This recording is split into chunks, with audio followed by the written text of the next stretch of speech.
Şimdi gidip zaten Mart, Nisan, Mayıs, bahar ayındaki yağmurlar götürecek. Şu anda bir problem var.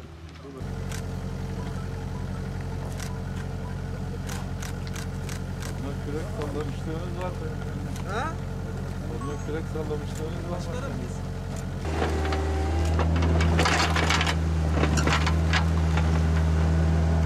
Mehmet gelsene.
Bildiğiniz gibi Hasankeyf çok hızlı bir dönüşüm gerçekleştiriyor.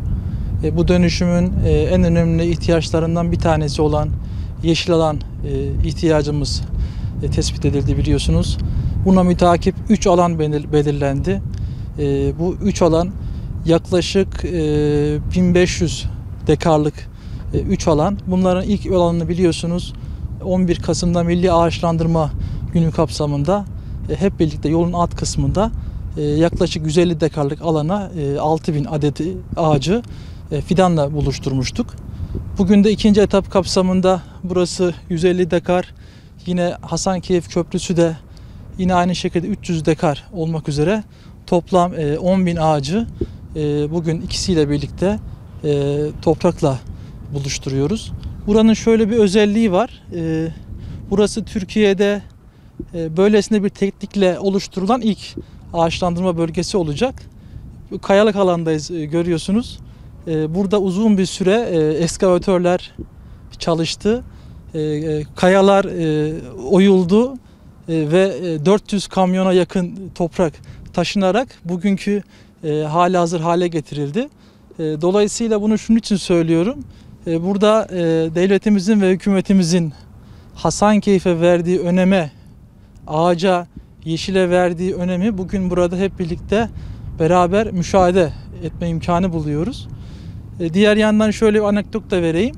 Bu 3 alan zannediyorum yakın zamanda tamamlanacak.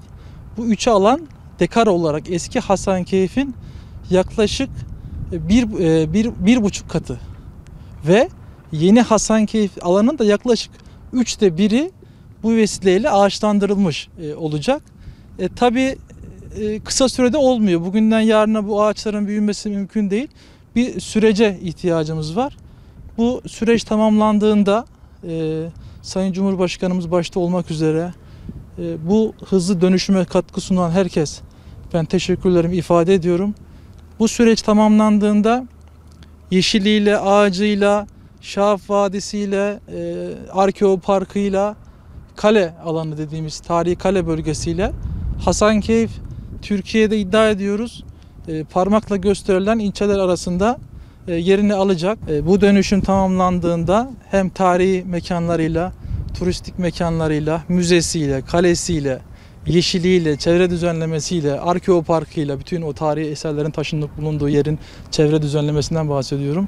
Bütün bunlarla birlikte Hasankeyf hem tarihi hem yeşili önemli bir turistik mekanlardan birisi olacak Türkiye'de. Tabii bildiğiniz gibi pandemi dönemi içerisindeyiz. Hızlı bir aşılama süreci içerisindeyiz. Tüm Türkiye'de olduğu gibi ilçemizde de 2021 yılının hareketleneceğini düşünüyoruz. Bu kapsamda çalışmalar hızlı bir şekilde devam ediyor. Zannediyorum ilkbaharla birlikte gelen turistlerimiz ilçemize kale bölgesini hazır hale getirmiş bulunacağız. Müzemiz hazır hale gelecek. Yine aynı şekilde tekne turları, paraşüt, alternatif turizm imkanlarıyla birlikte Hasankeyf 2021 yılını yoğun ve hareketli geçirecek.